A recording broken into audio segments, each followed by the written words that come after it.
El siguiente programa es financiado con recursos del Fondo para el Desarrollo de la Televisión y los contenidos de la Autoridad Nacional de Televisión. Tuvimos que volar,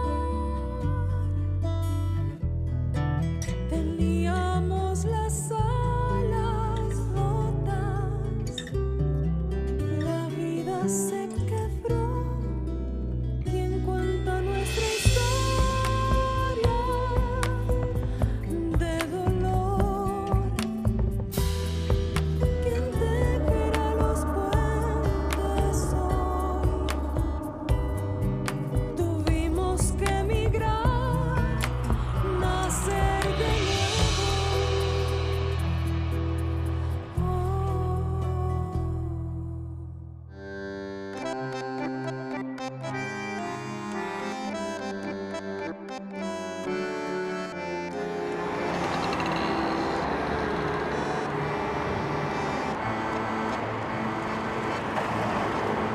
Hace 32 años que llegué a esta ciudad con mi compañera y un camarada amigo, el resultado de un falso positivo judicial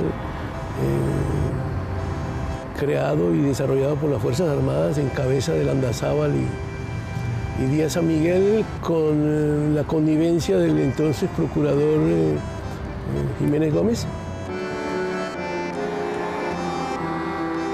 Yo era profesor de la Universidad Nacional, en la Facultad de Ingeniería, militaba en la democracia popular, que hacía parte del movimiento de la izquierda revolucionaria, y participábamos en las elecciones, pues hacíamos una vida legal.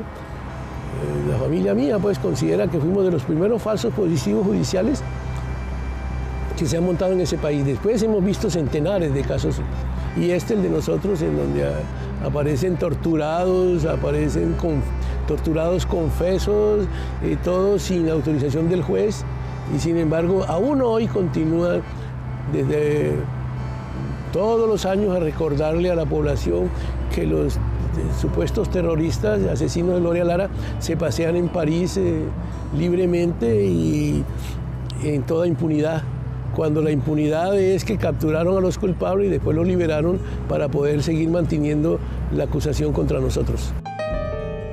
El 29 de noviembre de 1982 apareció en Bogotá el cadáver de Gloria Lara envuelta en una bandera con las siglas ORP. La entonces directora nacional de Acción Comunal y Asuntos Indígenas había sido secuestrada 5 meses atrás. La cúpula militar arrebató de inmediato la investigación a la justicia penal ordinaria.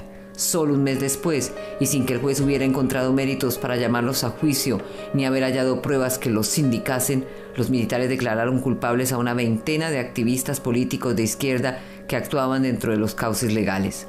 Nunca se logró la absolución definitiva de estas personas, a pesar de las innumerables pruebas que se aportaron al proceso. Detenciones arbitrarias, tortura, clandestinidad, desapariciones, todos ellos vivieron un calvario que condujo a algunos al exilio.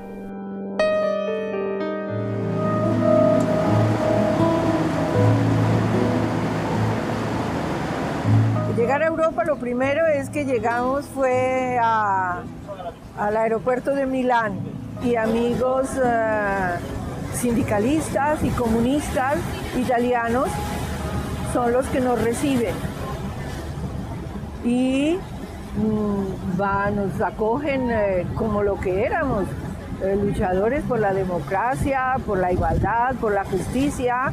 Nos atienden muy bien y ellos entienden nuestra situación, porque ellos habían vivido la Segunda Guerra Mundial. Ellos habían tenido que esconderse, que luchar contra el fascismo. Ellos entienden, no hay tanto que decir. Ellos intentaron por todos los medios que nosotros nos quedáramos en Italia, pero el hecho de quedarnos en Italia comprometía nuestro deseo de denuncia a nivel de organizaciones internacionales de lo que estaba pasando en Colombia. Nosotros teníamos unos compañeros que se habían quedado en la cárcel, acusados como nosotros de una gran mentira y que habían sido torturados, y nosotros teníamos que hacer una denuncia de las condiciones en que ellos estaban. Entonces decidimos que no, que teníamos contactos en Francia con esos organismos internacionales, por eso queríamos venir aquí.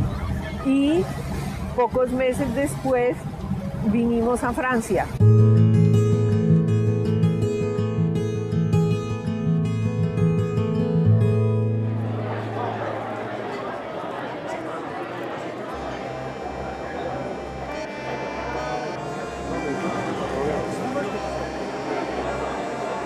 Las Fuerzas Armadas estaban interesadas en sabotear el proceso de paz con el M-19. Era el interés fundamental que adelantaba Belisario. Entonces, sucede el hecho y sin que mediara orden de juez ni justicia, etc., las Fuerzas Armadas asumen el proceso, la investigación, cogen y sacan sus archivos, ORP, y arman, dice, estos son estos, y enseguida dijeron al país, aquí los tenemos. Se consiguieron unos muchachos jovencitos, los torturaron y algunos de ellos los pusieron a decir lo que ellos querían, pero de una manera absurda y loca, y eso salió en toda la prensa nacional de manera vergonzosa. Para fortuna nuestra, como el montaje se iba haciendo con prisa, eso es una vulgaridad.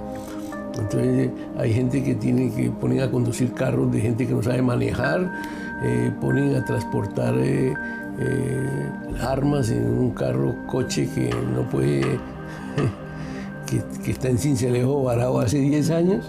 Unas cosas que son el límite de lo ridículo, pero eso pasa y los tribunales nos condenan y los jueces, incluidos los jueces en sus rostros, nos absuelven, y los tribunales, que es donde pesa más la política, nos vuelven a condenar, hasta que finalmente la justicia, la Corte Suprema, dice que deja vencer los términos y dice que nos libera y que no hay caso. Es decir, ustedes no son culpables ni inocentes. Tadeo era un chico que no tenía 20 años.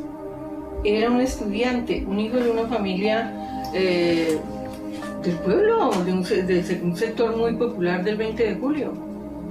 Y él estaba estudiando Derecho Nacional, era un dirigente del movimiento estudiantil, y además él trabajaba para pagarse los estudios y para ayudar a su familia.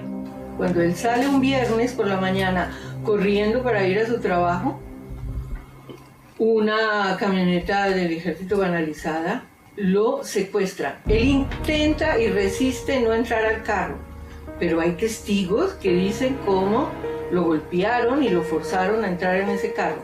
Y durante todo ese fin de semana, con la aquiescencia de un juez que no estaba nombrado para ningún caso, intentan a través de torturas que él confiese que él es de la banda que mató a Gloria Lara.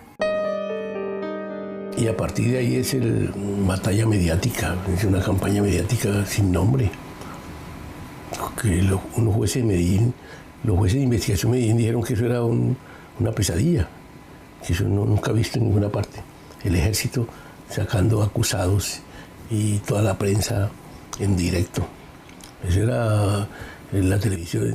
Nuestra foto estaba en cada minuto como si fuera France Info en la televisión. Cortaban eso a todo, Caracol. Todos los noticieros, todos los programas, no solo cada 6 horas, era todo el día.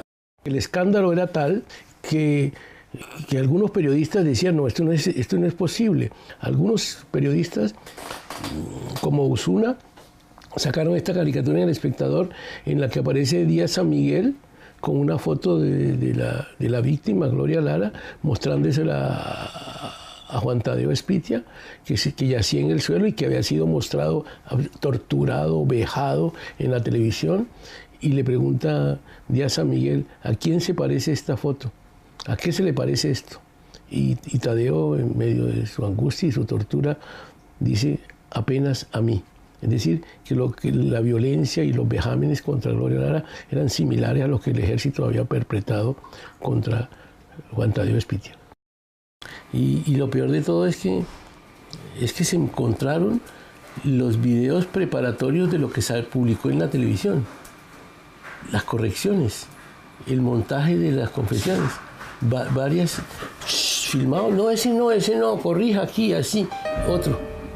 Y además eso no correspondía, no tenía nada que ver con lo que el levantamiento que se hizo cuando la mataron. Es decir, todo se hizo en un carrito que yo tenía, que era un Renault 4, de esos blancos.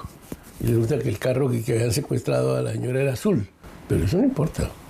Nos secuestramos un carro blanco, la matamos un carro blanco, llevamos, decía Tadeo que llevamos a la presa a la casa de nosotros, que era en el barrio Montes, Ciudad Montes.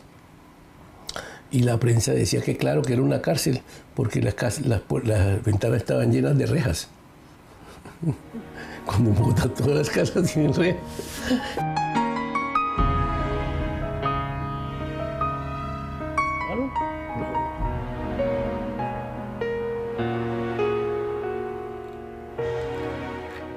Hablando con Miguel Ángel y con Víctor, dijimos, no, vamos a decir la verdad de nuestro caso, la nuestra. Es posible que no sea la verdad de todos los que estábamos implicados en el caso, pero es la versión nuestra. Decidimos hacer un blog, pero evidentemente ese blog rapidísimamente, de manera rápida, quedó desbordado por la misma situación política colombiana. Y dijimos, no, entonces el blog no debe ser solo el caso Gloria Lara, sino el problema de la justicia, los falsos positivos judiciales, y ligarlo a la paz. Entonces, paz y justicia.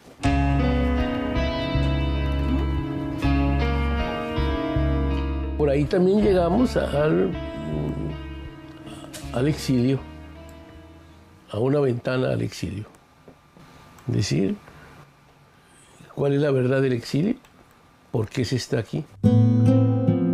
Dice, hace 3 décadas algunos amigos míos y yo fuimos vilmente acusados por la cúpula militar colombiana de un crimen atroz. Los motivos de esa acusación aún no los puedo entender a pesar del paso del tiempo. Lo único claro es que con esa acusación nos obligaron a vivir una vida jamás soñada, lejos de nuestras familias. Y creas o no, todo lo que se hace obligado, por más fructífero que sea, siempre tiene el sabor de la derrota.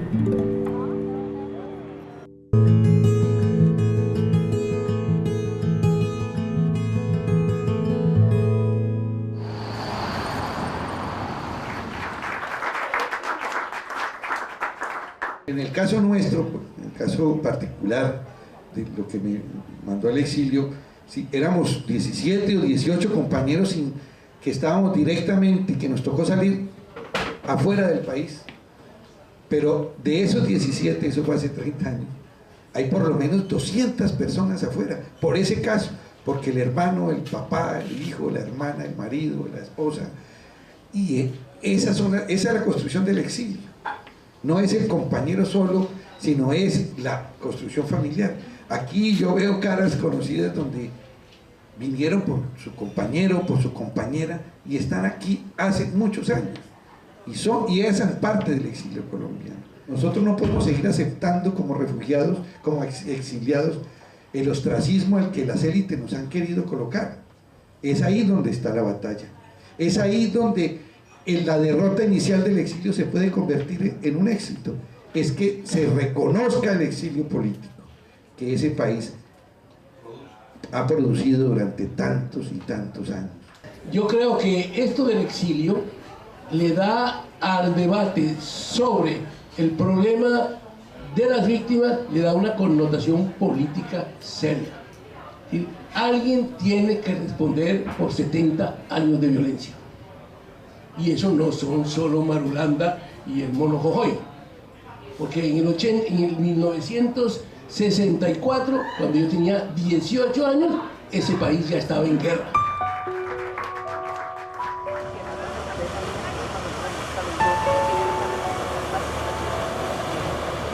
Cuando llegamos, en París existía un comité de France-Amérique Latine que animaba a algunos compañeros del M, exiliados del M-19, y un cura a quien siempre he tenido profundo respeto y que fue asesinado ulteriormente, el cura Calderón, y nos hicieron una especie de fiesta de acogida.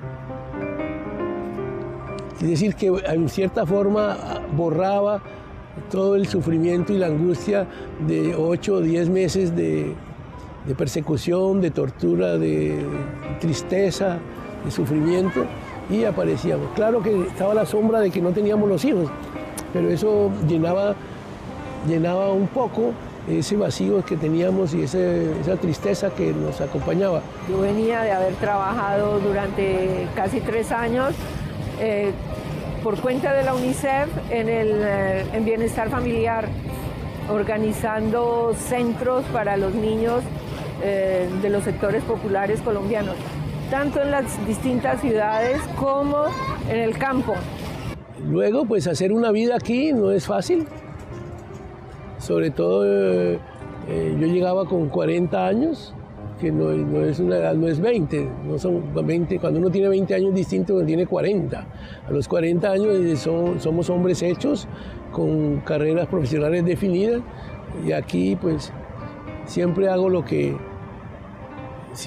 mismo. Cuando estoy en dificultades me vuelvo ingeniero. Entonces aquí me volví ingeniero, hice un curso, 1 año de robótica, me dediqué a la informática industrial y bueno, empecé a buscar trabajo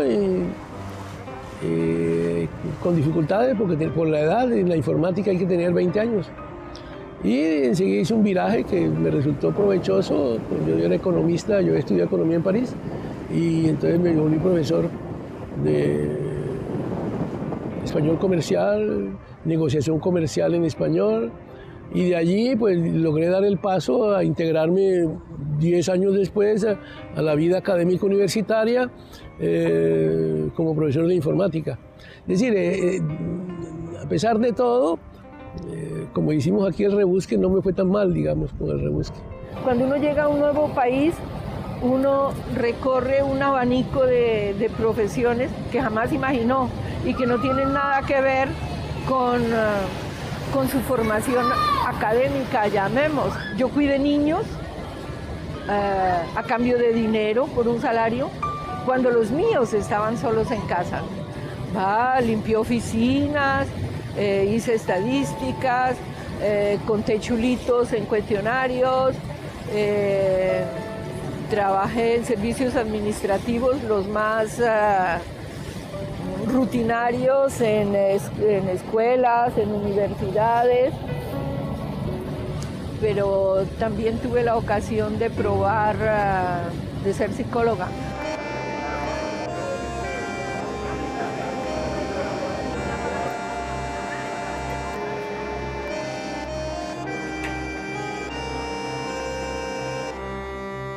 Al día siguiente de haber aparecido en la tele, que veo en un periódico que las fotografías del jardín de mi casa, de la entrada, y el vespertino dice: esta es la cárcel del pueblo, donde estuvo secuestrada y fue maltratada y violada y todo, Gloria Lara.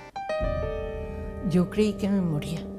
Mostraban la casa de muñecas de mi hija, que era una casa que estaba en el jardín. Era una caja de maquinaria canadiense, en pino, que mi papá había adaptado, le había hecho ventanitas, puertas, y la habíamos pintado, y era la casa de muñecas de mi hija.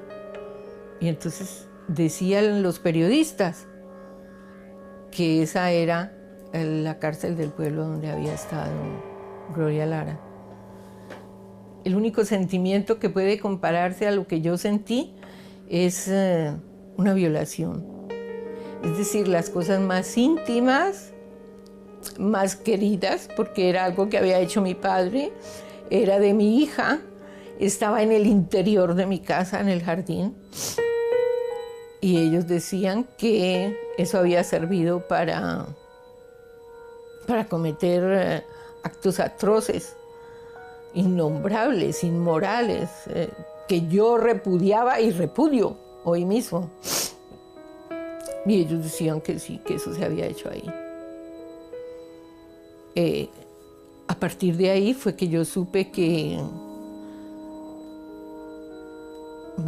ahí sí que la vida había cambiado, que ya no tenía casa, mis hijos tampoco, no había hogar, y que teníamos que defendernos de ese monstruo que es la represión militar, la ciega, que ciega y que patea y mata a todo el mundo sin preguntar, sin pruebas, sin nada.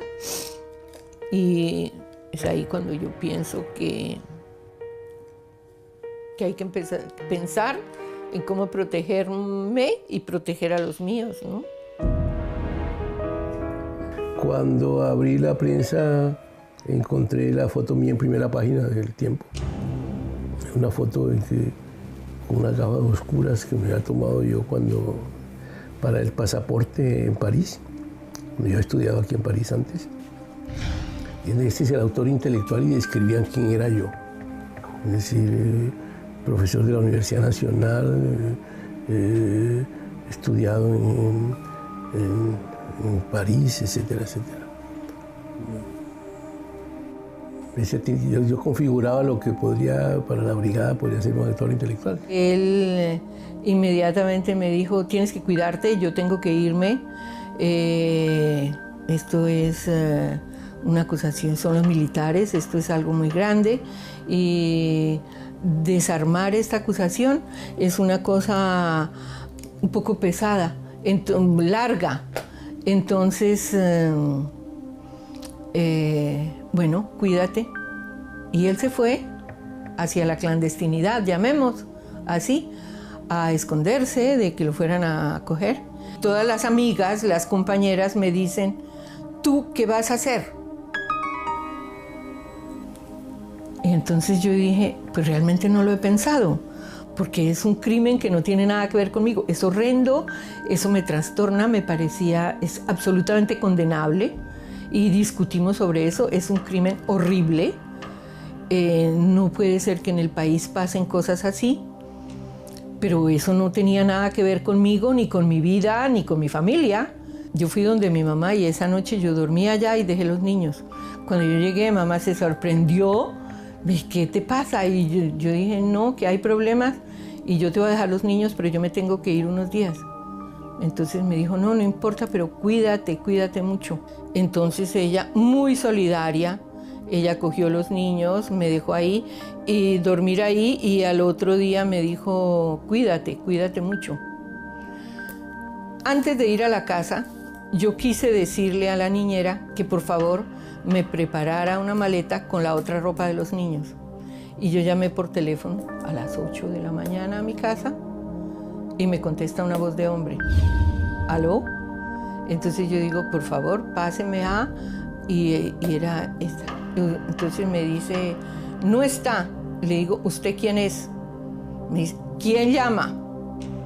Y yo supe que habían allanado.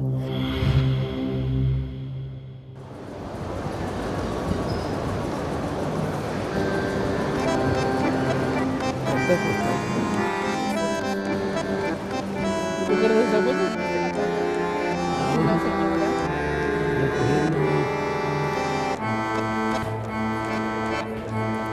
Luego unos tomates bien. Uy, llevamos cilantro y tomate. ¿Cilantro? Un poquito de cilantro y tomate. Un petit chèvre, mira, aquí está. Le chèvre. Madame, bonjour. Petit potin de chèvre, sec ou demi-sec? Demi-sec. Moi, je m'appelle Inès. Inès, ma fille s'appelle Inès. Enchantée. Oui, enchantée, madame. Et Inès, c'est les moitiés moitié marocaine et moitié serbe. J'ai appris ça ici, quand je suis venue en Europe. ¿Tú venías aquí con Cristóbal? ¿De qué hablabas? No, pues pasábamos toda la tarde. Es el sitio, yo siempre me imaginaba que estaba en el, no sé, en el mercado por allá de las Nieves, en Bogotá. Entonces, siéntate ahí y tomamos un té. Un té a la Mount.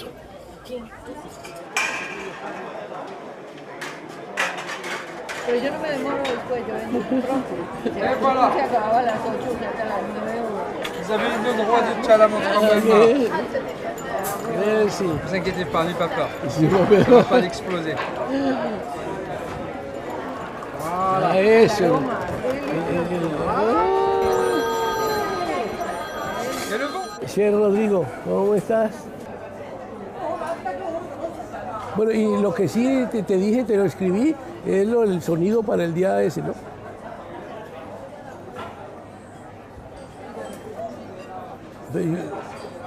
Yo sí, por ahora no sabemos nada, pero solo el título gordo.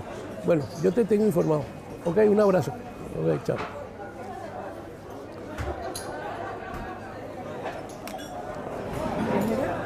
Rodrigo. ¿Anular la reunión de esta tarde? Entre otras, pero también hablar de las otras cosas del 20 de julio. Y es que como estábamos en principio en una campaña mundial, la propaganda sobre la campaña mundial no ha permitido meter la campaña local, que es el acto del 20 de julio en el Trocadero.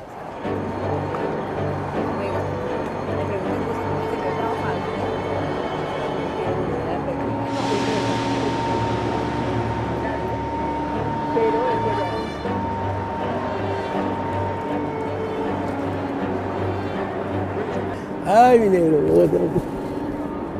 ¿Cómo estás? Y nada, pregunta seria.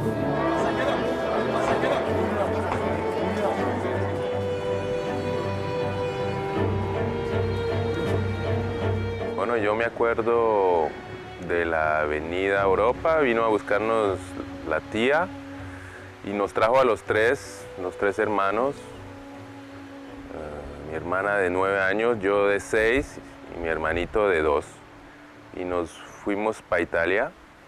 Ahí llegamos, nos quedamos unos días en Italia y después cada uno tomó su rumbo. Yo para Suiza, mi hermano, mi hermana para París. Y recibir a los 3 niños, que era la niña, que yo considero mi hija, y que era la hija de Inés, antes de que estuviéramos juntos. Llegaba Sebastián, que era el hijo mío antes que yo estar con Inés, y llegaba el menor de los hijos, que era el hijo de los dos. Pero nosotros, en mi espíritu y en cierta forma en el de Inés, siempre hemos considerado que esos son 3 hijos y que como tal deben ser queridos, tratados, pensados. Y ahí fue donde fuimos al aeropuerto y era una comitiva bastante grande, alegre por la emoción de la llegada. Y apareció Nancita, mi hermana, digo Nancita porque era la menor, era una vieja como yo, pero y apareció con los 3 niños. Yo a ella le agradezco porque ella hacía todo eso de una generosidad sin siquiera pedir un centavo. Es decir, ella viajó a Colombia, trajo a los 3 niños y todo por su propia cuenta, sin que nosotros gastáramos ni un centavo. En este mundo del exilio y de la huida, pues uno tiene oportunidad de conocer de tanta gente linda y tanta generosidad, pues que en cierta forma lo reconcilia uno con la vida, porque después de tanto odio y tanto calumnia, animadversión, cobardías, pues uno encuentra gente bellísima.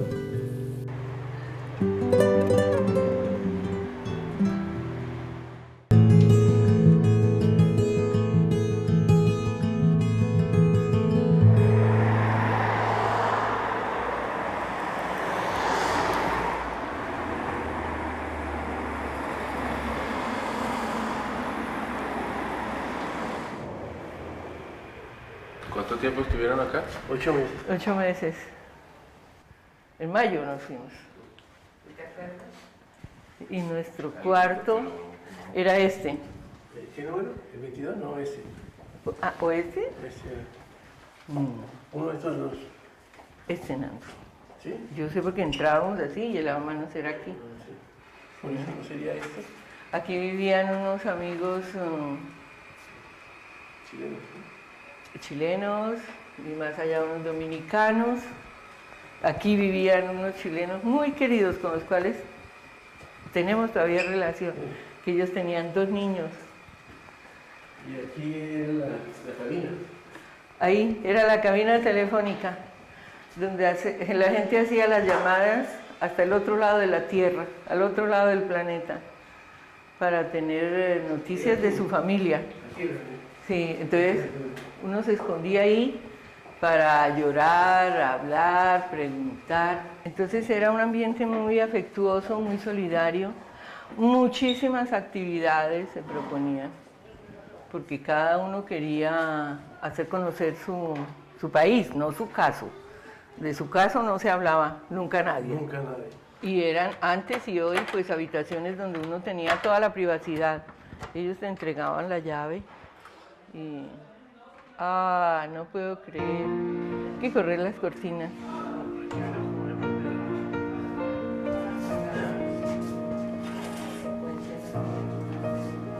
Eso sí. Asa, típico. Entonces, una pieza para pareja, como nosotros, una pieza para un estudiante. Pero una pieza para pareja tenía esta cama y otra aquí. En los escaparates así. Y tenía un escritorio más pequeño, aquí no. No había neveras. Y nosotros éramos 4 aquí, ¿te acuerdas el editorial del Tiempo? Cuando estábamos aquí, que decía que Franco, ¿no? Porque los terroristas viven ¿cómo es? Sí, que hacen la... No era la Bellevue, decían... No, el exilio caviar. El exilio caviar. Y aquí estábamos. Inés lavaba en ese lavamanos que eran más chiquitos. No, era lavamanos así. Ahí tenía yo que lavar los blue jeans de Joaquín. Que se orinaba 4 veces por día. Que hay lo sorprendente de esa permanencia aquí de 8 meses es que cada vez que me preguntan a mí cuáles son los sitios que más... parisinos, que esto no es París, que más no sé, con el cual tienes más afectos. Siempre yo vuelvo aquí. He trabajado mucho con refugiados en foyers como estos, no siempre tan bonitos. Y bueno, ha sido así. He vivido esa dificultad con la gente con la quien he trabajado yo y bueno, es interesante para mí estar aquí y ver eso. No me siento refugiado, no lo soy. En la adolescencia ha sido un momento donde uno se pregunta de dónde soy más y por qué no estoy allá y por qué todo eso, pero poco hemos hablado de eso, yo creo. Yo he hablado con mi mamá un poco de la historia, de lo acontecido, de lo que pasó. He pensado mucho en eso, he pensado en lo que ha podido pasar en mí y que que explica maneras de cómo yo actúo hoy, de miedos, de temores, de fragilidades y bueno, yo pienso que algo viene de ahí después. Yo cuando llegué a Europa, yo tenía claro que a partir de lo que había pasado, la vida no sería la misma. Y yo no preveía en mi fuero interno la posibilidad de un regreso pronto. O sea que rápidamente yo llegué aquí y deshice las maletas. Nando es llamémoslo estratega de la vida, entonces él piensa que cuáles son las condiciones y analiza y dice, porque esa frase yo se la oí inclusive en Bogotá. Dijo, después de esto, lo que las publicaciones que hacía el vespertino, él dijo, ah no, esto nos cambió la vida. Yo no me comporté nunca así. Yo quería era, digamos, volver atrás en el sentido de no, mi familia, mis niños, mi casa, Bogotá, volver antes, porque yo no encontraba ninguna justificación al hecho de que yo estaba aquí y por qué me había visto obligada a estar aquí. Entonces, ninguna perspectiva de cómo me organizo en este bellísimo país. No, si estoy aquí es provisionalmente y yo voy a volver y vuelvo con mi familia. Hay un periodo que se llama de no deshacer las maletas. Entonces tú cargas las maletas durante 1 o 2 años cerradas, preparadas, listas para volver. Pero entre más rápido pases de ese periodo a otro y te sientes a pensar que tienes que construir una nueva vida aquí, es mejor para ti, mejor para los niños, mejor para todo el mundo. Entonces no, yo estuve 8 meses aquí, tuve la dicha de recibir los niños, de conocer mucha gente.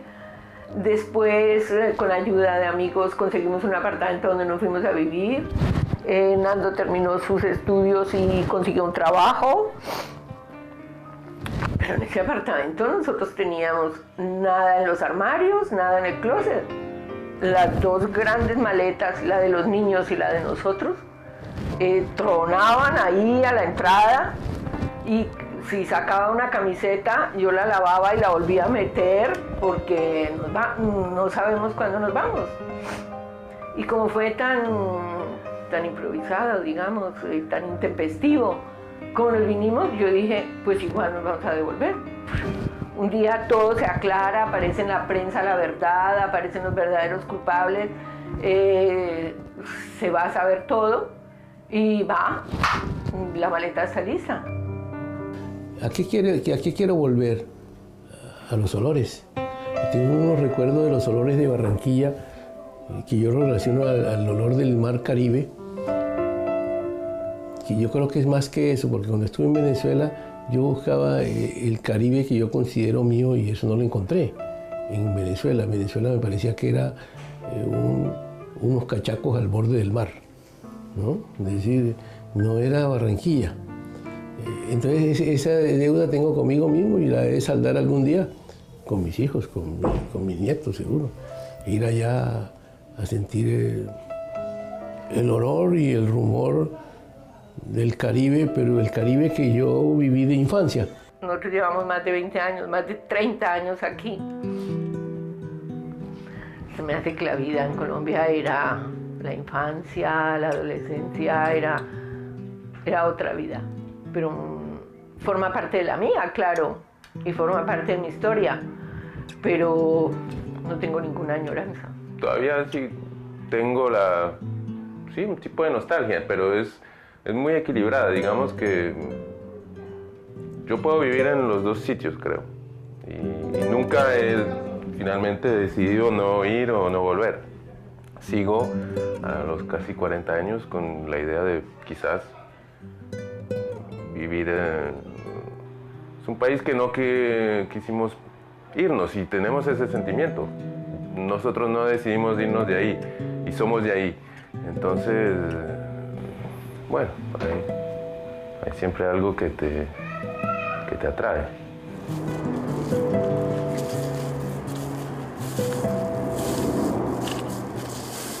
Bonito, ¿no?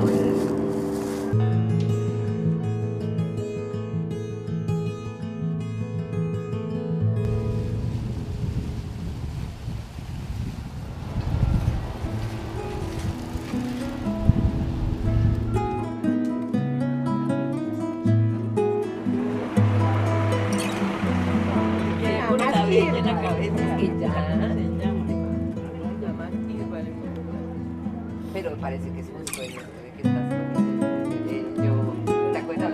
más ahorita que vayamos. ¿Van a volver a ir ustedes?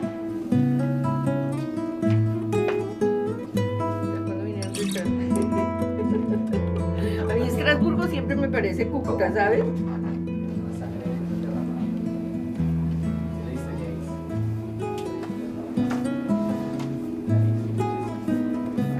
¿No te parece lindo la idea que tuve?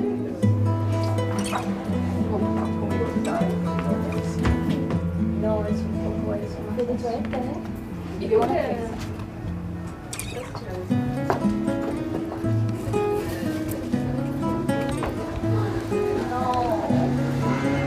No, pues.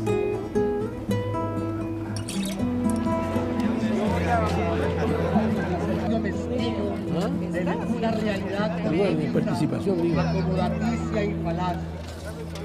El encuentro de la palabra con el espíritu de la ciudad, palabra que resuena, sensibiliza, da forma a lo incierto y musicaliza las emociones más profundas.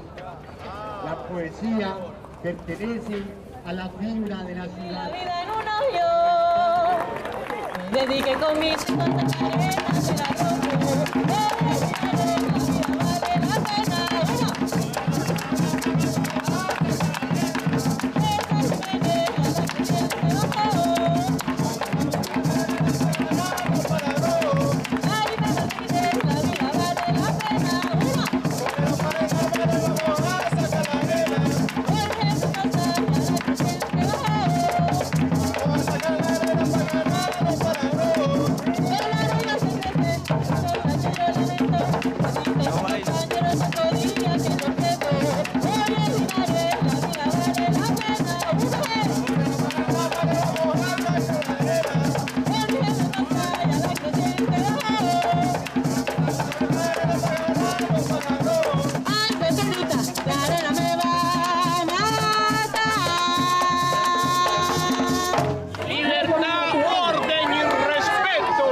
Bienvenidos ciudadanos, bienvenidos amigos, gracias por estar presentes en este modesto acto. Hace un año iniciamos la actividad Ciudadanos por la Paz de Colombia. Nous voulons la paix, tous les Colombiens demandent que la paix et nous voulons faire savoir au monde, nous sommes ici dans la ville la plus belle du monde, Paris, où nous habitons. Et nous voulons que tous les Français et tous les touristes sachent que nous voulons que Colombia soit en paix. ¡Viva Colombia! ¡Viva la paz en Colombia! ¡Viva la Colombia!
El exilio es como un gran desprendimiento, un gran desgarramiento, no es un desprendimiento normal de una vida, de todas las relaciones familiares, amistosas, sociales, de la tierra, de las actividades. Es un rompimiento, pero no un rompimiento tajante, porque uno siempre los primeros años piensa que puede volver, que uno va a recoser las relaciones rotas. Pero afortunadamente en la medida en que empieza a tejer nuevas relaciones, nuevas amistades, nuevos trabajos, otro mundo, a conocer otra lengua, otra historia y sobre todo a hacer nuevos proyectos. A decir, hay otros motivos de lucha, hay también injusticias aquí y yo pienso que ese gran desgarramiento se acaba y en un momento dado deja de ser doloroso, pero es muy largo. Deja de ser doloroso cuando uno se siente attaché, ligado a una nueva realidad y a nuevos proyectos y a nuevas empresas de enderezar entuertos, como diría Don Quijote. A mí me pueden quitar todo, no me importa nada, pero llevo conmigo lo más importante para mí es, yo le decía, lo bailado. Y para mí, ¿qué era lo bailado? Es decir, las luchas, las modestas victorias, que vistas con ojos de hoy son ridículas. La lucha por la tierra con los campesinos, recuperar una tierra infértil, seca, pero cuyo símbolo significaba símbolo de combate y de victoria y de dignidad. Esas alegrías son las que me traía conmigo y son las que siempre me han acompañado, porque lo más importante lo traje conmigo, que era la lucha, las victorias y también las derrotas, pero las derrotas colectivas con mis camaradas, mis amigos.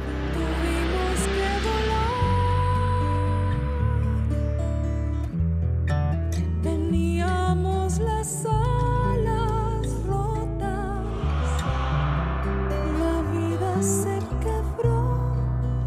¿Quién cuenta nuestra historia de dolor? ¿Quién tejerá los puentes hoy?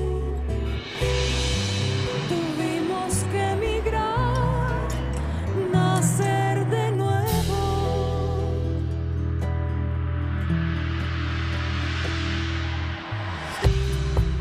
El tiempo en el reloj no acaba de contar la historia. No me reconocía en el espejo. Me fui muy lejos.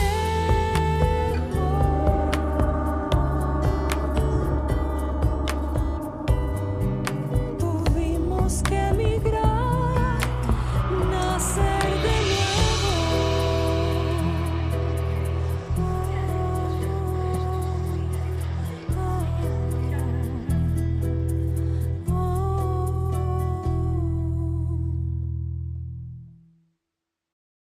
El anterior programa fue financiado con recursos del Fondo para el Desarrollo de la Televisión y los contenidos de la Autoridad Nacional de Televisión.